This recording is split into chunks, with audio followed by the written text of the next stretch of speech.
thewellnesscouch.com, streaming wellness into your lives. This is Up for a Chat with Cindy O'Meara, Karen Smith, and Kim Morrison.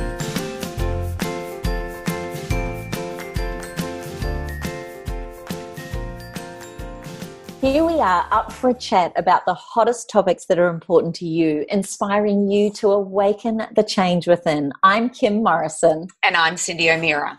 And this week we are super excited to have, in Cindy's words, a feisty young woman on the show who I believe is going to inspire you and, in fact, even encourage you to lift and raise the bar in your own self-worth and in your own messages that you have to give to this world. Love to welcome you, beautiful Taylor Winterstein. How are you? I'm so good. I'm so excited to be here. We are decided that Cindy and I have not stopped talking about you, probably for at least a couple of months. How did you get onto finding Tay's way? And do you want to just give us a bit of an intro as to how you connected with her first?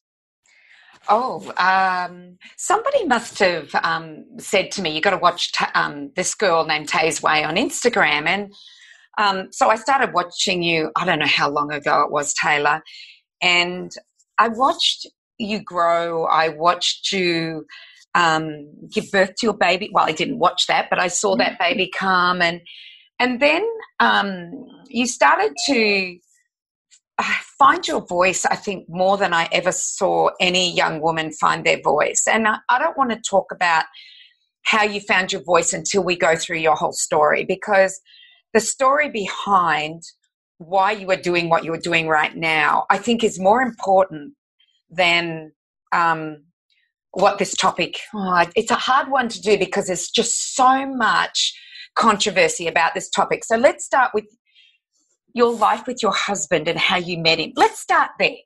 Oh, gosh. Oh, that's like 10 years ago now.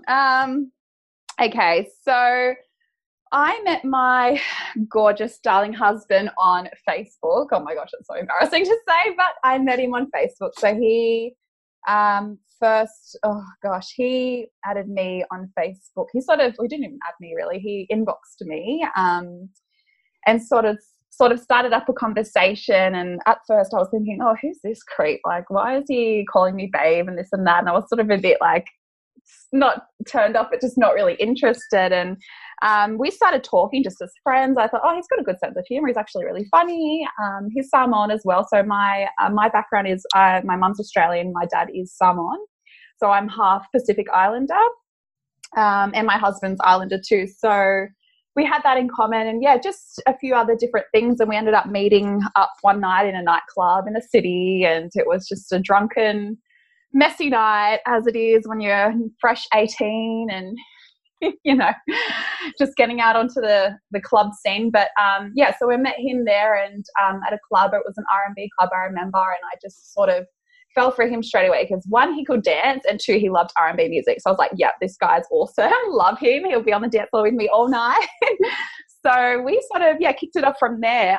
But it's funny because my husband and I have been through such a journey. When I flash back to when we first met to where we are today, oh my gosh, it's like chalk and cheese. There's been so many changes that have been made, and we really have done this journey together. And it just makes me even more grateful to have him in my life. Because a lot of the time I think, you think you find you one, and then all of a sudden, it's natural for us to learn new things and grow and evolve and sort of, you sort of not outgrow your old lifestyle, but things start to not be so relevant as to, when you get older as opposed to when you were younger. So for instance, hitting the clubs every night, just loving life, not having a care in the world. But obviously now being older, we've got kids, a family, your priorities change. But yeah, we just, oh gosh, there's so much that I could say, but we hit it off. And then 6 months later, he actually said to me he was moving over to England. So I was like, okay, well, don't really know what's going to happen because, we were going good, but I didn't know if I was going to move over there. I mean, I was only 18, just turned 19. So I just thought, you know what, we'll just see how it goes. And I just really, I really just sort of, I felt in my gut, I love this guy, he's beautiful. So I thought, whatever it takes to make it work, I'll do it. So I actually moved over to England. He moved over first, and then I moved over when I was 20, and we lived there for 5 years together. And we lived a very, very toxic lifestyle. Oh my gosh, when I think back to what we used to do, having Maccas every weekend, just, this crazy binge drinking, like not caring for what we ate, what was going on our bodies, what was in our homes, just really had no awareness whatsoever. But I'm glad that we went through that, because obviously looking back, I mean, I don't have any regrets, and you have to live your life and go through a journey, and it's all part of your soul's journey, I always say. So we did that for 5 years, and then we got married over in Samoa, and that I remember when we were over there, it was sort of like his bucks and my hens, but we met up because it was a small island and there's only like one club to go to. So we ended up meeting up at the end of the night. And I remember him telling me, sorry, I should actually say I'm married to a professional rugby league player. So this is why we've sort of been overseas. This will make sense now. Still waiting for that. Yeah, so he plays professional. He's a professional athlete, and he's played rugby league. He's played rugby union, and he's played in the rugby sevens. So he's sort of had a really colourful career, which is amazing. So on that night, when we were in Samoa on his bucks and my hens, he's like, babe, I've just got a contract to go to Japan. Like, do you want to come to Japan? I was like, hell yes, I'll go to Japan. I love traveling, and I love experiencing different cultures, and living with him in England for 5 years, pretty much just us two away from our family, was like, it would either make or break us, and it totally made us, and we only had each other to lean on, and we just had to work through our stuff, and whatever came up, we only had each other to lean on, so we really became stronger for it. So when he told me Japan, I mean, it's a non-English speaking country, but I was like, hell yes, let's do it. Like, I'm sure it's going to be the best experience. And it really was. Oh my gosh, I don't know if you two have been to Japan, but wow, it is the most amazing, beautiful country. The culture is so gorgeous and polite and so respectful, and it just taught us so much living there. So we lived there for 2 years. It's funny, when we moved to Japan, that's when we really started to change our lifestyle and really become aware of, okay, what are we eating? What's going on our skin? What's around our home? Like, what are we watching? And we really sort of kicked off our own health journey there, then together. So that was, that was in 2013. What turned you? What turned you in Japan to go from living the lifestyle you lived in England to there must have been something that made you change. What was that?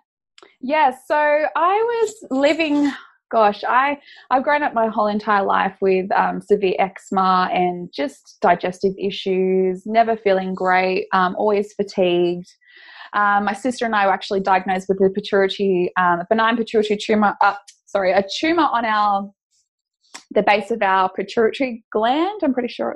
Both of you. The base of our brain, it was a benign tumor, and we were diagnosed with that. So we sort of went through that whole the system of being on chemo drugs and steroids and all different types of things, and our health really just took a turn for the worst.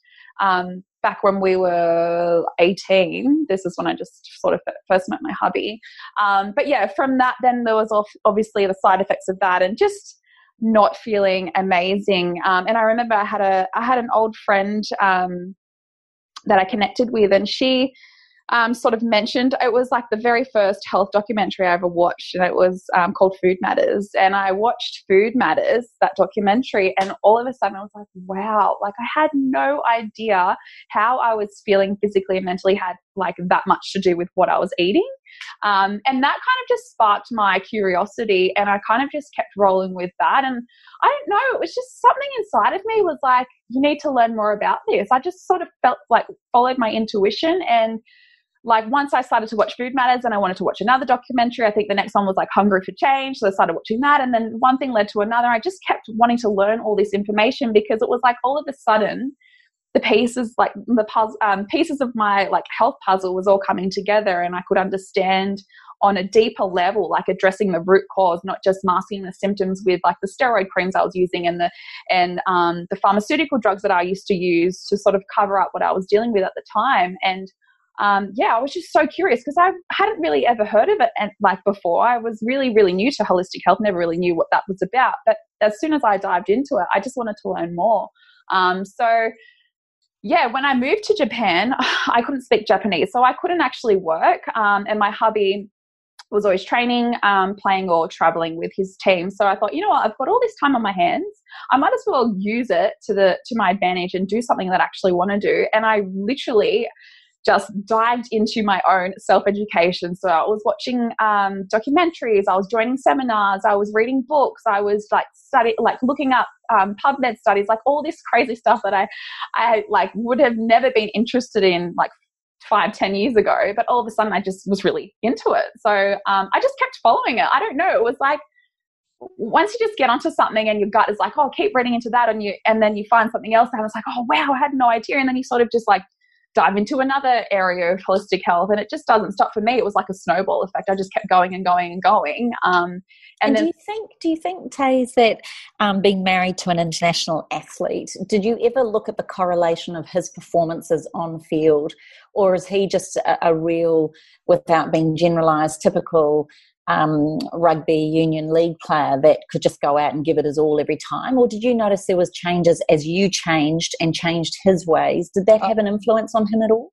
Massive influence. And I always, oh my gosh, I'm always trying to tell my husband, can you just please get me in for just a workshop or something? Because even still to this day, the team that he's in at the moment, he just tells me some of the stuff that the guys eat, and I'm just oh my gosh, it's crazy that they just think that they can just eat such a rubbish diet but then perform on the field. And to be honest, when I watch and I think about how he used to perform on the field when we first met and we were living in England, it was nowhere near as amazing as what he is today. He is turning 33 this year, and he is still at the peak. He recovers so well. He's touched wood, he's injury free, hasn't had a serious injury in years.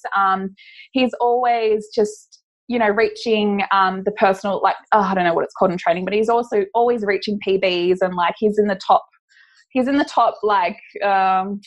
don't know what it's called, the terminology for footy, but the top leaders of the fitness testing and the conditioning and the weights and everything like that. He's always being complimented because he's the oldest in the team, but he's keeping up with the young ones, literally the 20-year-olds. And I know he knows, and I definitely know that we both put it down to the way that we live now, and just how it's helped his body recover and just keep up and just function at its peak when you're actually treating your body and with respect and kindness and nourishing it the way that it's meant to be nourished.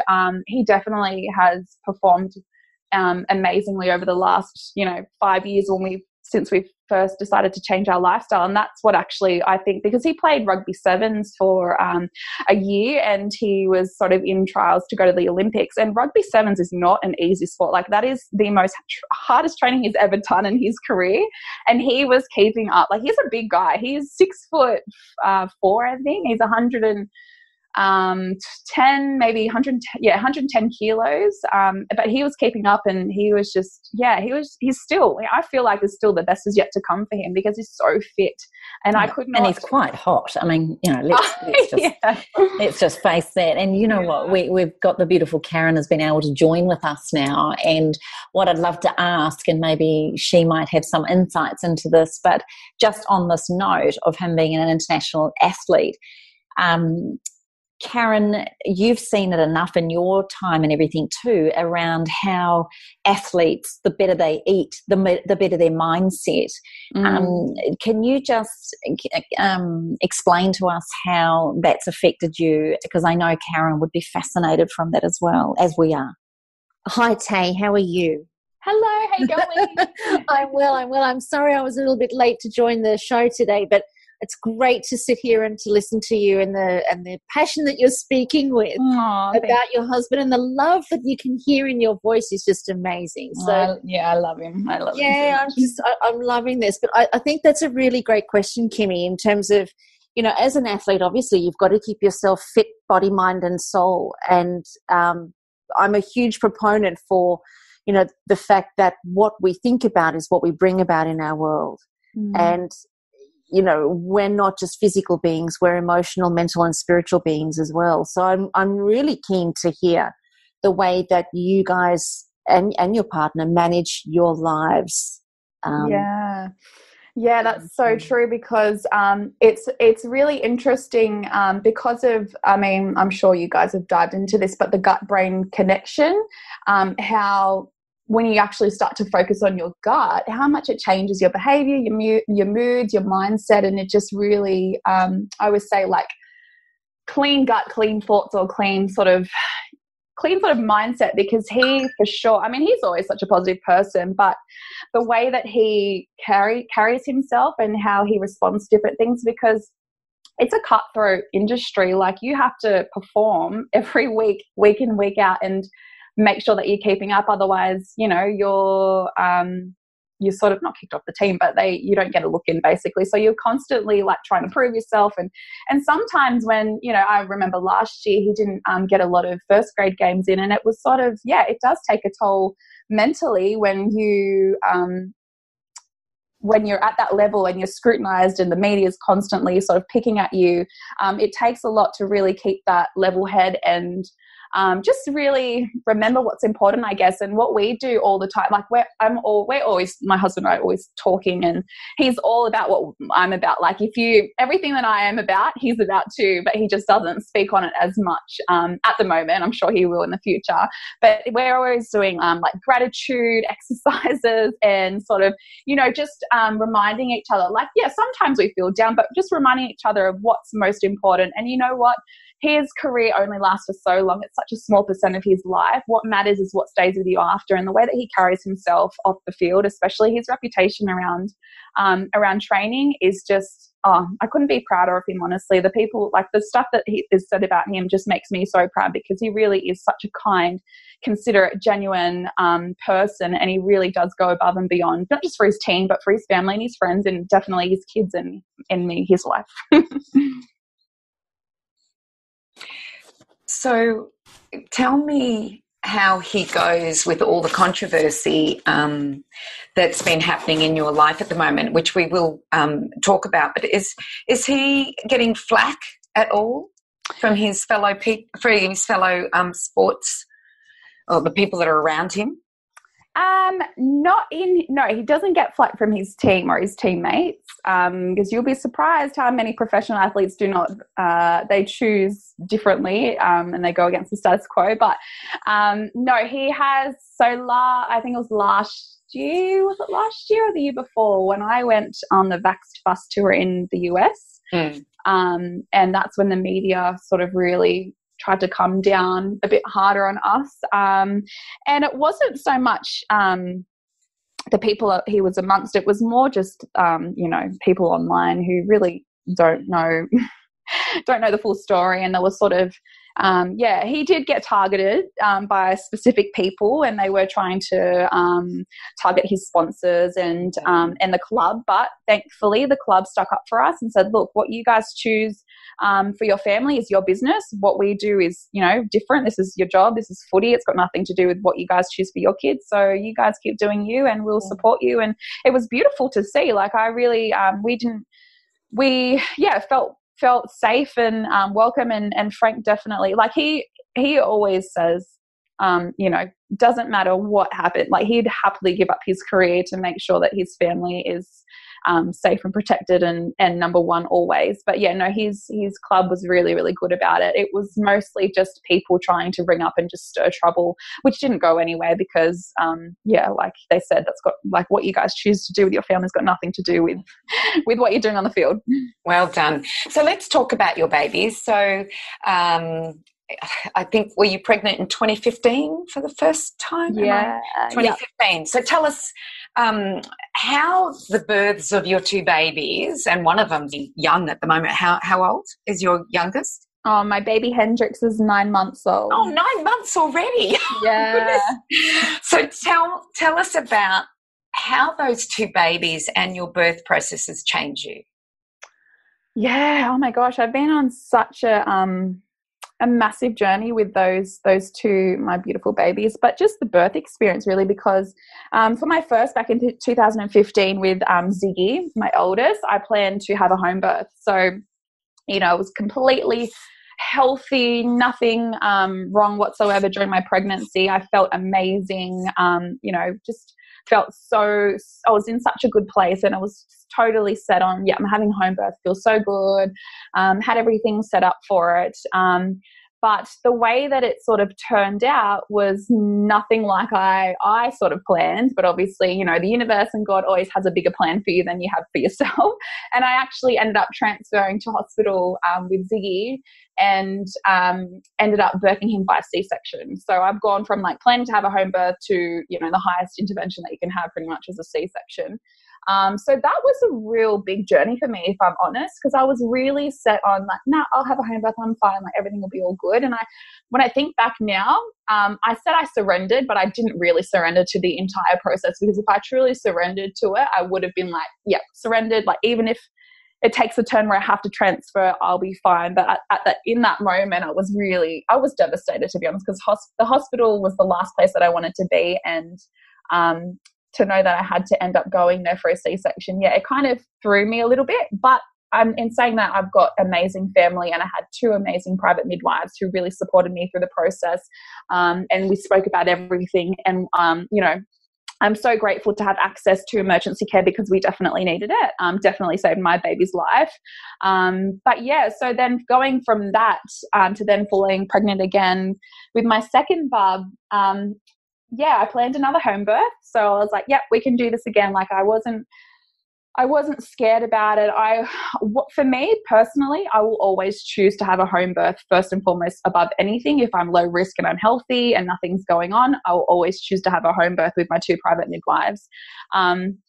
But going into it second time around, obviously I was like, okay, well, you know, I'm really open to anything now. Anything can happen, because, you know, the first I planned for a home birth and I end up transferring. So this one, I'm sort of not having any expectations. I'm just, you know, I'll do what I'm doing. I'll make sure I've got everything planned and prepared, and just visualize the outcome that I wanted and wrote it down, and just try to keep a positive mind frame. And also just thought, you know what, in the back of my head, if I have to transfer again, it's all good. Surrender to the process, like literally surrender to everything, because the way that my babies are born is exactly how they're meant to be born.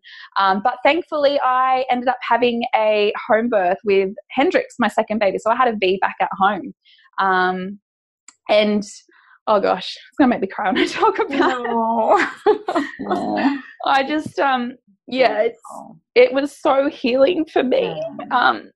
Because, you know, you do have, when you have a C-section, the thought does cross your mind, like, oh, maybe my body doesn't work, and maybe maybe I can't like push my baby out, and maybe my cervix just won't dilate. Because it's funny, my mum had similar birth experiences, and it's like, well, is this intergenerational, and has she passed it down, and like, is there something that I need to heal, and all these things go running through your mind. But when I had my when I gave birth to Hendrix in the water at home in my bedroom, and my husband was there with my private midwives, oh my gosh, that is why I can stand today with so much conviction and fire and passion in my voice, because I have been through those two births. I really honestly put it down to that. And it's why it totally transformed me. And I thought, you know what, I remember saying, as soon as I had my Hendrix, I'm like, I did it. I knew I could do it, because I really wanted to push my baby out vaginally. Like, I know sometimes that sounds crazy to people, but I wanted to experience that so badly. Like, I wanted to feel my full power. I wanted to feel my baby coming down my birthing canal. Like, I was so like looking forward to that. And I did. I got it with Hendrix, and he's an angel. The way that he was birthed was so gentle and peaceful and beautiful, and that's exactly what his personality is like. He's so calm and just so content, and just the way that he came into this world is exactly how his personality is, just beautiful, content, calm. I always cry at that when I talk about his birth experience, because it really did heal. Like, it was such a healing experience for me. You know, I notice you don't like injustices.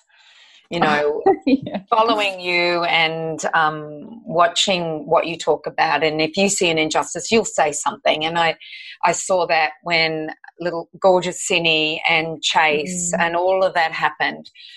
But you've obviously seen an injustice and what's happening with vaccinations and the polarization of our mothers pitted against each other, being called pro-vaxxers and anti-vaxxers. But you're actually not an anti-vaxxer. You're an ex-vaxxer. Am I correct here? Yes, you're so correct. I was once very pro-vaccine. And you know what? If I hadn't have changed my lifestyle, I would have for sure vaccinated my babies. But yeah, so I was very pro-vax. I came from a pro-vax family. I was vaccinated myself growing up. I remember, volunteering to get the flu shot at work. It's like I was all about that. But yeah, since I changed my lifestyle, obviously I started to really look into it and what I was actually doing. So yeah, no, I'm not this crazy anti-vaxxer that, the media love to make out. I'm an ex-vaxxer. I used to vaccinate. And yeah, what I'm about is pro-choice for sure. I'm about informed consent, which is, I'm really about informed consent, really. Whatever you choose to do is your choice and you should have the right to choose, but make sure you've got informed consent before. So what made you go down that path, and especially publicly? Because a lot of women are scared. A lot of women will not let anybody know where their stand is. And I admire you because you stood firm in what you believed, and you just went public on it. What made you do that? Was there something that happened, or? I've always been the type of person to just live my truth. I don't know if you meet my mum, you'll get it, because she's so unapologetic with how she is and how she lives her life. She comes from the best heart and the best intentions. But I have never, growing up, I still remember, I've never really cared about what other people thought of me. I've always been like, you know what, if I know what's in my heart and my intentions are pure, and how I treat people in the real world is kind and considerate and genuine, then I don't care what other people think of me who don't know me, who, just make judgments before getting to know what I'm about. Or, so I remember I really I touched on it when Ziggy was younger, but I really didn't start talking about it until my son turned 1. And I just the conversations that I've had with other mums, I just couldn't believe how much we just didn't know, and we weren't told about certain things. And I just couldn't get over it. I just well, how is no one questioning this? We're injecting this into our children. Surely we should be looking into it. And to me, it just should have come natural. I was like, oh, okay, well, why aren't we questioning this? And the more that I found out, and the more that I sort of saw the corruption, I just wanted to keep talking about it. Because like you said, if I see an injustice, I get so fired up. I just it's just a part of my soul. My heart hurts for people when they're, when they're sort of, I don't know how to say it. When they're hurting, there is an injustice. Yeah. Yeah. I just really feel for people, and especially for people like, Sinai and Mark and their gorgeous boy Chase, and just their circumstances, because I felt like, you know what, this really only happens to, well, I can't say really, but it mostly happens to, what I've seen, the families who don't have a lot of money, who are sort of don't have a lot of support. And that really gets to me, because I've grown up in a lower socioeconomic area my whole entire life. I've always grown up near Housing Commission. We didn't have a lot of money growing up. My parents, worked their butts off to give me and my sisters what we have today. And so when I see an injustice against families like mine, or families that I've grown up around, it really eats away at me, and I just can't help but say something. Yeah, definitely. So recently you did a post, and the post was where you said, please stop normalizing vaccine reactions.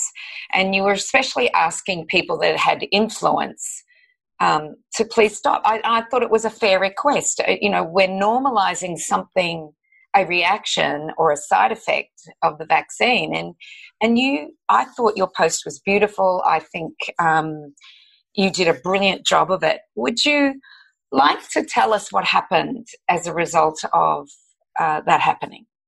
Yeah, so over the time of social media, like I always have people sending all different things to me because to be honest, I'm not much of a scroll. Like I don't have time to sit on my phone and scroll. So people usually send me things, and the one common theme that kept coming up was other bloggers or other people with influence posting about their children and sort of just like playing down like, baby's not reacting well to his injections today, and lots of cuddles for us, and I think I saw one more post and it sort of just was like the tip of the iceberg for me, and I just thought, we need to stop sharing our child's reactions or what happens to our children and how they're like, they come down with fevers and even seizures and things like that. We need to stop normalizing it because our children's suffering like that is not normal. It shouldn't be normal. And it's also encouraging other mamas to think, okay, well, yeah, this is just a given. When we take them in for their shots, like, it's to be expected. They will be a little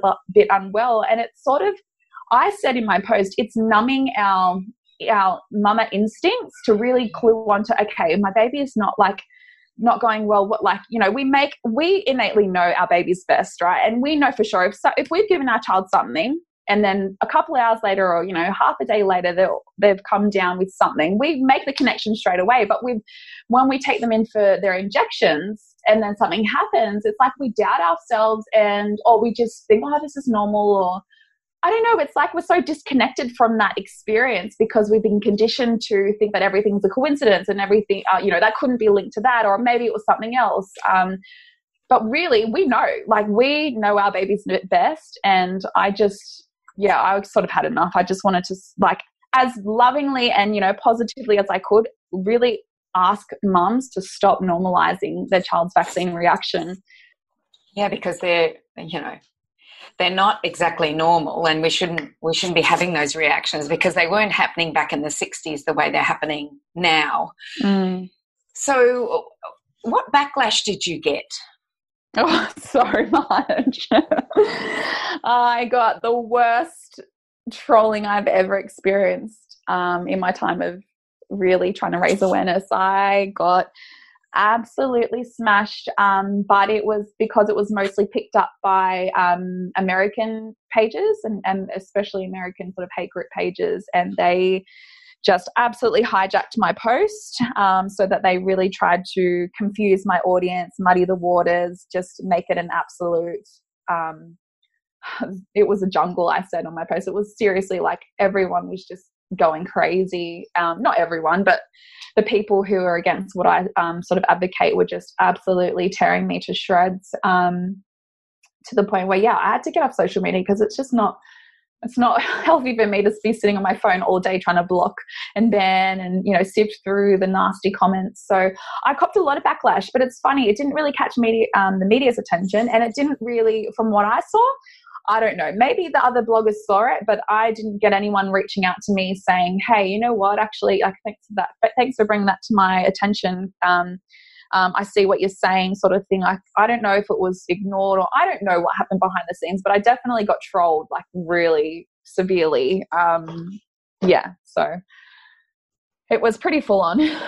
I watched it. I was watching it, and there's some you had death threats, I believe. So people were telling me to meet them at this time, this place, and saying, because I said something, there was something in my post about how I would take arrows for my truth, and they're like, yep, take an arrow to the head right now, you're killing your babies, you're wishing death upon your babies, and just saying the most vile things. I just couldn't, there was so many things that were said that I just had to completely just switch off and be like, you know what, this is actually unacceptable, and this is legit cyberbullying, and I'm not going to tolerate it. And if we can do something about it, then let's do it. So I actually put a call to action out to the people on my pages saying, you know, we don't have to tolerate this. Here's what the pages are called.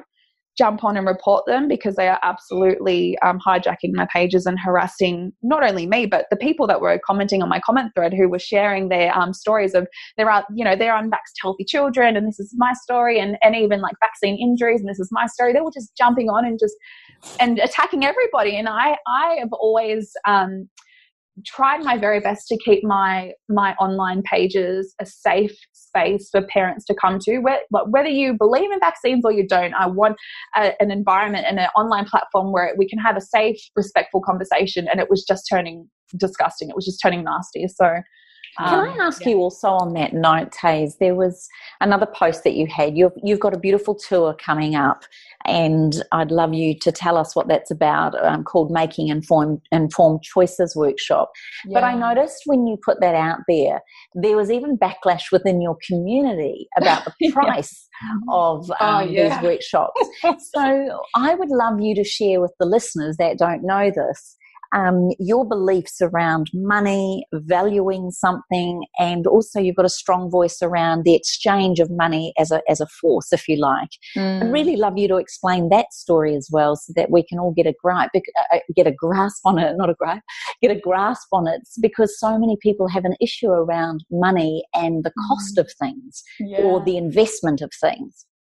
Yeah, money is a big trigger for everyone, especially if you're living, week to week. And I don't know, my community has sort of really got upset about how I priced my workshop, because I think the other vaccine info events that have been done before have been run by parents that I know, and I work closely with them, but they've always underpriced it for a reason, to just really reach a lot of people and get as many people there as possible, and make it affordable for families.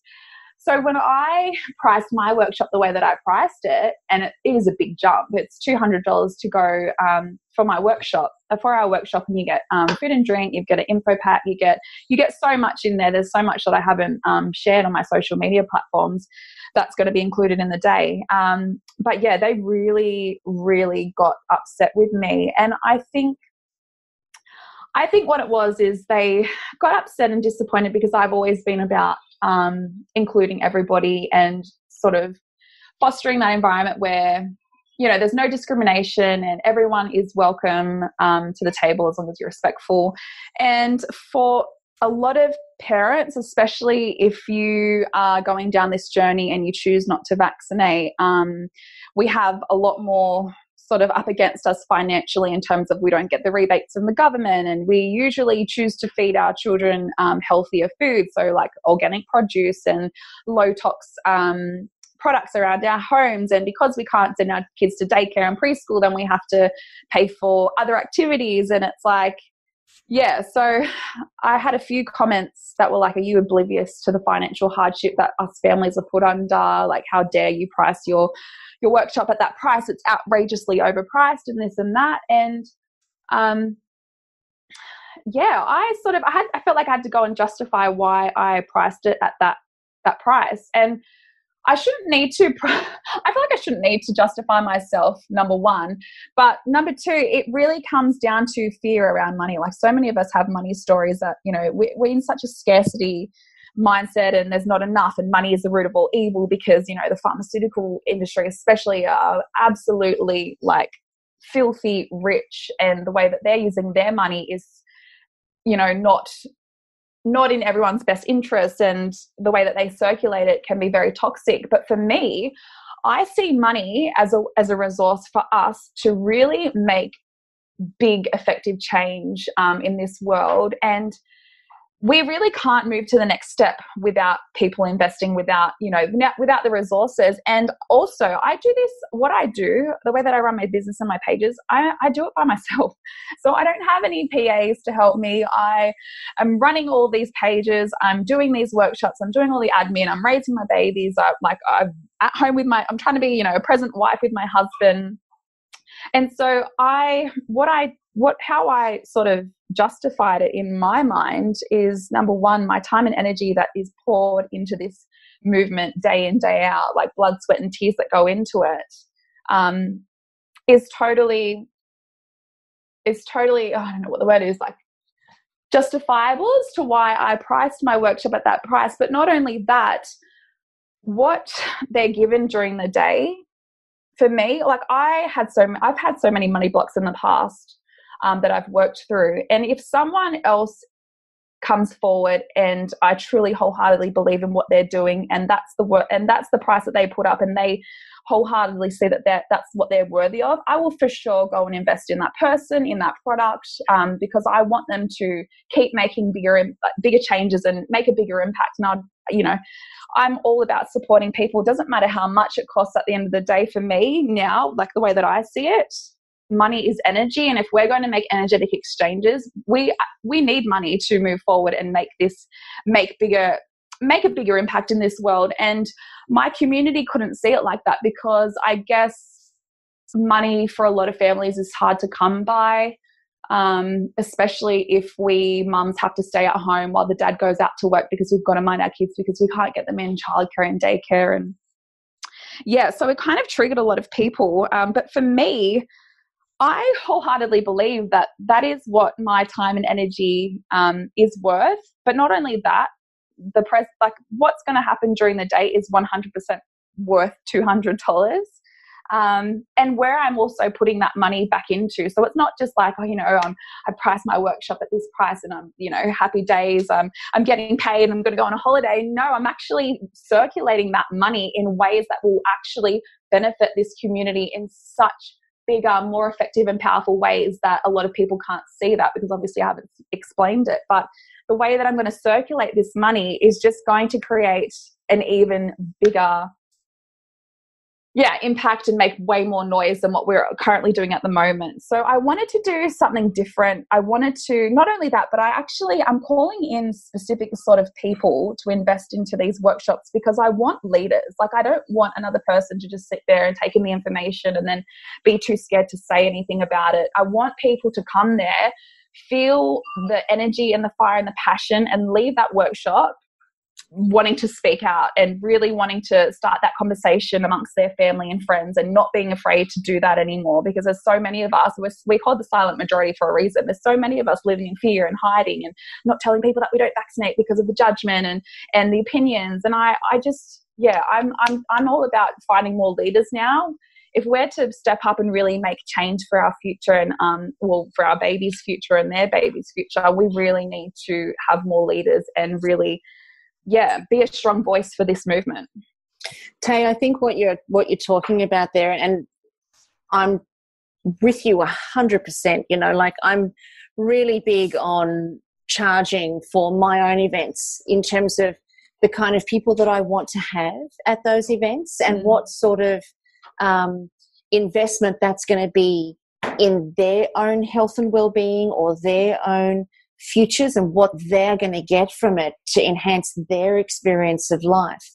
And it's, there's a couple of different ways to even look at it. From a business point of view, just purely business, taking the people out of the equation, purely business point of view. You think about when we're looking at what we're charging or what we're price points that we're putting on our events, is what will the audience member, what will the listener, the participant, what are they going to take away with them? And then how is that going to impact their life? So before we kind of do anything else, that's the kind of the first question that we ask. And it sounds to me like everything that you're putting into these workshops is going to impact these people's lives enormously. And, hands down, I'd be very surprised if there would be a mum or somebody who is suffering or somebody who is in pain that wouldn't be willing to spend $200 on a workshop with even just the chance of walking away with some enlightenment and a light that's switched on that they wouldn't have had before. So exactly. I think that we waste, so much money on trying different supplements, trying different practitioners, trying this and trying that and trying that and trying this and trying that, to try to find where our healing or our help can come from. I honestly think that if anybody is following you, they're following you because they already know that they like you and they trust you and they believe in what you're sharing. So hands on heart, I think anybody that goes to your workshop, they're your people. They're the people who know that they can certainly benefit from what you're offering. But I think the next thing that I was thinking of while you were talking there was very much about, well, you know, in my mind I'm thinking, well, who is going to be the best person to go to? And I think it's the influencers. I think it's the people who are willing to, you know, you sound to me like you're a little bit like Cindy, you know, you're just you're this unashamed disruptor that kind of comes in and says, you know what, peeps, this is my viewpoint. Like it or don't like it, but this is my viewpoint and I stand behind it. And let me make sure that everything is backed by evidence. Let me make sure that everything is backed by my research. And then you choose. Exactly, you know, it's not about revoking responsibility from anybody. It's actually about helping people become more informed so that they can accept responsibility. Exactly. And I think that that's really key to the work that you're doing in terms of creating leaders, because you're helping people become a ripple effect in their communities, become a ripple effect in their lives. Rather than being passive and impacted, we can become assertive and impactful. And I think that there's a place in the world for both. And which one we choose, I think we all know who we are. We know who we are, and we know what we want to be, and we know who we need to follow and who we need to support in order to make our stand in this world. So for whatever that's worth, I just wanted to stand behind you on that and say I think you're doing amazing things. Yeah, thank you. And I just want to say, for me, I know for myself, when I invest in other workshops that are, you know, triple the price, I know that it's not just that one day that I'm going to get out of it. That information and that experience and that connection with other like-minded people will stay with me for life. So it's not just, you know, the 4 hours that you're there for the workshop. It's the value that that provides for the rest of your life, for the rest of the attendees' life. Yeah. So I think we undervalue those sorts of experiences, and yeah, it's sort of hard for people to get their head around sometimes unless they're actually in that room and they're feeling that energy in the atmosphere and they're like, okay, yeah, I get it now. This is so worth it, you know. And then, you know, this time next year they'll probably forget that they spent $200 on my workshop, you know, but at least they've got that value that, you know, that even that just if they make one friend in that, there's so many things that could happen in the workshop that would be absolutely priceless for somebody and way worth more than $200. Taze, I'm wondering if you can tell us, I know we're coming to the end of our podcast and there is so much more that we'd love to share with you, but if there was, first of all, can you tell us about your Making Informed Choices workshop and how people can get there? And then perhaps you could give us, what we three like to do is to give our top 2 takeaways that we've taken from your talk. But maybe if we could ask you, what would be your top 2 messages to everybody listening here? Yeah, so I am about to, well, I've launched my official tour and the first workshop will be in Sydney. So that's kicking off on the 3rd of March in Sydney, but I'm also I'll be going to Melbourne, Brisbane. I'm actually going over to Samoa, Auckland, and then Perth. And there's another, hang on, Sydney, Melbourne, Brisbane, Samoa, Auckland, Perth. So I'm going to 6 different locations up until July. And what my Making Informed Choices workshop is really about is encouraging the parents to take back their power and feel 100% confident in whatever choices they make and know that we do have rights and we can choose, and actually pushing back on the medical establishment and saying, hey, it is actually you have a duty of care to provide us with information so that I can feel like I've got true informed consent to then, you know, consent to whatever medical procedure, whatever. It doesn't even have to be vaccines, but, you know, anything got to do with the medical establishment. You want to be able to give true informed consent. You want to feel like you've got, you know, the full range of information, not just one side of the conversation or the sort of topic, but you want to be able to feel like you've got a good grasp on the full picture, you know, the risks and benefits, you know that you've got choices, and really be able to stand strong and be like, you know what, I feel 100% confident in this because I feel like I've made an informed choice. I've looked at everything. And yeah, just really to take back their power and their control and take responsibility, I guess, because so many parents, I've lost count. So many times I've heard stories of, mothers going into the GPs and feeling really intimidated and not feeling confident and making decisions out of fear, and really feeling pressured and bullied when, we actually have the right to informed consent and we are allowed to ask questions. But a lot of the time we don't want to ask questions because it's like, I'll get in trouble, or, well, the doctor said this. And, it's like we're questioning all authority, and so many of us are scared to do it. So what my workshop is about is showing the full buffet of information, and everything it's completely unbiased. It's not, in my opinion whatsoever, I'm not going to be influencing anyone's decisions. I would never tell parents what to do, but what I want to showcase is the literature, the science, what we have here, what we know, and everything is fully referenced. And I'm using the government. It's pretty much all the government, the CDC, the Australian Bureau of Statistics. I'm going through all of their websites and using their information and showing parents the finer details that we're not being told, and for them to really sort of look at it holistically and see the bigger picture and realize, okay, well, maybe we should be questioning this procedure, and do we really have the safety studies to back this up, and is it going to be effective for my bio-individual child? And yeah, if you come to my workshop, there's no way you're going to walk away not wanting to ask more questions. Let's put it that way. So you can get my tickets through tayswaymovement.com.au. It's a very limited amount of tickets for each workshop for a reason, because I really there's many reasons, but one, I really feel like an intimate, smaller group is better for me personally, because I can really hit home with what I want to hit home with and just connect with the people that are there and who are investing their time and their money into this workshop. And what else was I supposed to say? I forget the other question that you asked me, sorry. And then just give us your top two. I mean, that's fantastic. And I think for people to actually want to get hold of you and to come to your workshop, we certainly can see there's going to be a huge amount of information. And don't be afraid, and I always believe it's never about the time or the money that we invest into something. And it's about whether or not it's a priority to you. And you will always take something away from a workshop, and particularly something of this caliber with someone with so much passion. If you had two messages to give to our beautiful listeners around life, business, kids, birthing, whatever it is, what would be your top two takeaways you would love people to remember this podcast for? My top two would be... first of all, my first message would be to other mums or other parents who are listening to trust your instincts. We were given them for a reason. We know our babies best.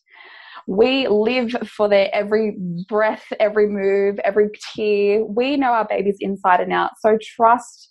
If your gut is telling you that something's not right, follow that, because it won't lead us astray. And the second message that I sort of want to put out there is, don't be afraid to live your truth.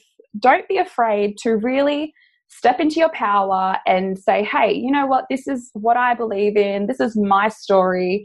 This is what has happened to, my family, whether it be you want to share a vaccine injury story or anything. Don't be afraid to really use your voice, because there's no time like the present right now. We need more brave, fierce parents to really start to share their truth. Unapologetically, but do it from a place of, kindness and love, and be respectful about it. But really just step into your power and roar that fire, that passion inside of you that you feel when you see something. Doesn't have to be anything to do with vaccines, but if you feel so strongly about something, stand up, use your voice and stand for something, because, there's so many people that are they live in fear of the opinions online, but what really matters is what's happening in the real world. What's happening in your home. Do you have a beautiful family? Do you have, healthy kids? Do you have a roof over your head? The simplest things. That's what matters at the end of the day, not what other strangers are going to say to you online. Just be brave. Be brave and start living your truth, because once you start doing that, being brave and stepping into your power, that creates a ripple effect and it actually inspires other people people to really start stepping into their power and owning their life. I love it. I love it. I love it. And I've really enjoyed listening to you and your passion. How old are you, Taylor? I'm 29, turning 30 next month. I don't know if there's many women listening to this and men going, you know, I wish they had that spunk and power and determination and focus at that age. But I want to say, on behalf of your generation and on behalf of us, it's been an absolute treat to have you on the show. My top 2 takeaways, if you girls don't mind me starting. Yes, please. My 2 top takeaways is, I just love the fact that you own your stuff, that you are proud to own your mistakes, that you're proud to own your lessons, that you're proud to own the fact that you are a continual work in progress. That's the feeling I've got from you, Taylor, and I so love the Samoan culture. I love the fact that you're married to an international athlete. I love the fact that he's hot, that you're gorgeous. I love the fact that he backs you and vice versa. I'm even more proud of the fact that his club backed your decision. So I really feel the stronger you are in your stand and your convictions for a belief, and the more that will create a ripple effect in your community, and you're doing just that. So I just want to honour you. I think all of us, the amount of people we've interviewed on our show at times that have had reckless teenage years or have had times in their lives that they'd probably rather delete, they've also appreciated that it's from there that the greatest learnings have come. And I think the other, the takeaway that I got from you is that just because something is common doesn't mean it's normal.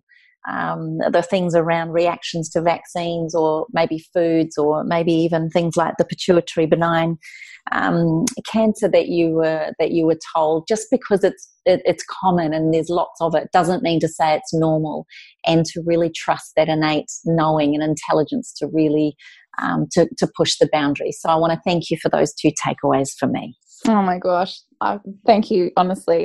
That is so nice. I don't know if anyone said such nice things about me online, but thank you so much. Honestly, I'm so grateful to be here amongst you fierce women, because you inspire me just as I inspire you, I guess. But you really, I look up to women like you. So thank you.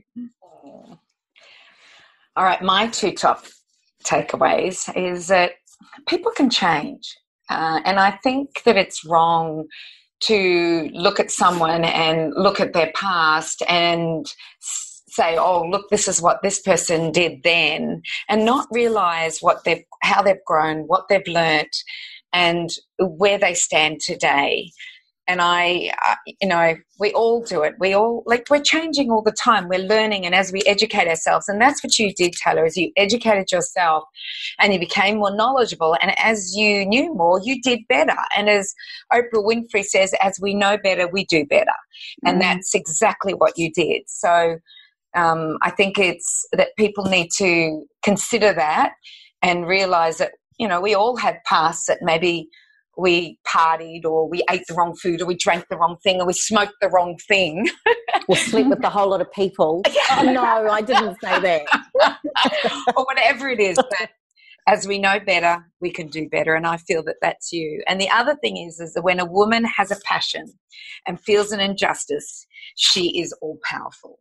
And that's you, Taylor. Yeah. Oh, thank you so much. I just want to quickly add that give yourself permission to change your mind. We are, fluid beings. We are allowed to evolve, and we're allowed to change our mind. And, what might be our truth yesterday might not be our truth tomorrow. So really just give yourself that permission, and don't hold yourself to one way of living for the rest of your life, because that's not the beauty of life. We're constantly changing, evolving, growing. So yeah.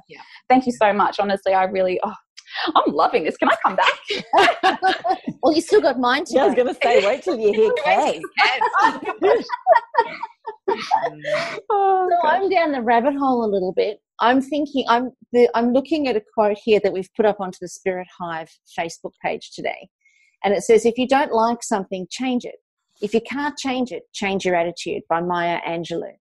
And I loved that you, Tay, look at the world and you see things you don't like, and then you look to changing them. But you're not ashamed to do that, and you're certainly not afraid. And I think that leads me to the second point, really, where from a philosophical point of view, most of us spend our lives looking for happiness.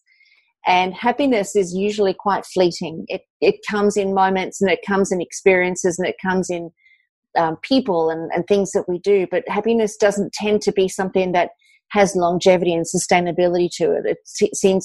Happiness seems to be experienced on a background of challenge. But one thing that you've certainly mastered here is finding quality of life through meaning. And what I'm looking at from a psychological point of view, Tay, is the legacy that you're leaving for your children. Because what you're sharing with your children there is how to find meaning in life. And you've found meaning in such a very meaningful way in the lives of others. But you've also shown your children what does passion look like, and what does never taking no for an answer look like, and what does never being frightened of what anybody else has to say about you, what does that look like? I had some conversations that kind of blew me off my feet yesterday about some younger people and social media and how they're being affected by social media. And at the time I thought to myself, but you're still choosing to turn the social media on. You're still choosing to listen to it and read it, And just hearing you saying that when you were attacked for your point of view and you went, you know what, I don't have to tolerate that. I don't have to tolerate that. I don't have to take that on, and I don't have to make any of that real about myself. I think that those are real lessons, not only that become examples for others, but most importantly in your world and in your home and under your roof. Those are huge lessons for your children, which in this day and age they need. So I want to congratulate you for being one kick-ass mum. You're making me cry over here. Seriously. Kick-ass mama. I really believe that our kids choose who they come to in terms of families, and your kids are going to have one hell of a ride ahead of them with you as their mum. So congratulations to you. If you were here, I'd give you a big high five and a Oh gosh. Thank you so much, honestly. You got me with my kids. I always start to cry, but no, honestly, that's when things get really tough and I feel like giving up sometimes, because I do, you're only human. And there's only so much you can take when you read all the nasty stuff online, but when I really feel a bit low and I think, you know what, is this worth it? I think, yes, it's worth it, because my kids, they're relying on their parents and my generation right now to really stand up for them and their future, and just to be able to have a choice for them, for themselves, for their children and their children to come. So I always just think, you know what, no, this is worth it. I'm going to keep going because my kids need this. I'm doing this just as, for my kids just as much as for for myself and my generation, but most importantly for my babies. So thank you so much. Oh my gosh. Oh my gosh. I could stay on here all day and talk to you. Well, this has been an awesome podcast, Tay. You've been amazing and so engaging and so enlivening. So thank you for this. I'm sure our listeners have absolutely loved it. So Cindy, we've got Tay's contact details already that you can put in the show notes of tayswaymovement.com.au. Yes. And all of our listeners can rip on over to the website and book into the workshop and follow you around on your Australian tour. So thank you for being a part of today's show. You've been amazing, Tay, and hopefully we'll get with you again. Thank you so much for having me. Honestly, I can't express my gratitude enough. You have no idea how much you all inspire me. And I really, things like this, podcasts like this really keep me going. So thank you. It's come at a perfect time for me. Well, you are most welcome. For all of our listeners, hopefully you guys have loved today's show. Head on over to allthews.facebook.com/up for a chat, and you can pop your questions and your comments right there. Or you can also head on over to allthews.thewellnesscouch.com/up for a chat.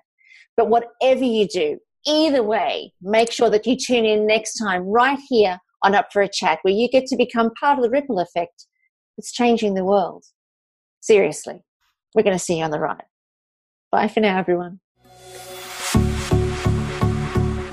This has been a production of TheWellnessCouch.com. Check us out on Facebook and join in the conversation on Facebook.com/TheWellnessCouch. Subscribe to each show on iTunes and check us out on Twitter.